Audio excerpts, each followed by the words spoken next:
October 2024 मध्ये सिडकोनं 26,000 घरांची सोडत काढली होती। मात्र घरांच्या अवास्तव किमती पाहून सर्वसामान्य सिडको सोडत धारकांचं स्वप्न धुळीत मिळालं। सिडकोनं पंतप्रधान आवास योजनेच्या नियमांचं सर्रासपणे उल्लंघन करत घरांचं क्षेत्रफळ कमी आणि किमती जास्त असा प्रकार केला आहे। त्यामुळे 26,000 घरांसाठी केवळ 11,000 सोडत धारकांनीच पुष्टीकरण रक्कम भरत घर घेण्यास समर्थता दर्शवली आहे।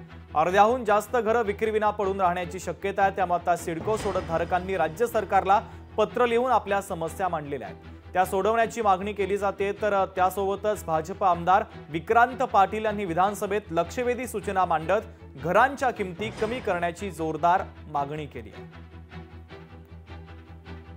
या घरांच्या किमती तातडीने कमी केल्या पाहिजे। सिडको काही प्रॉफिट मेकिंग ऑर्गनायझेशन नाहीये।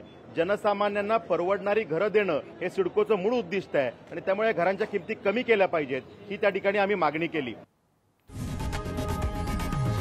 लोकशाही मराठी ऐका, पहा, जागरूक रहा।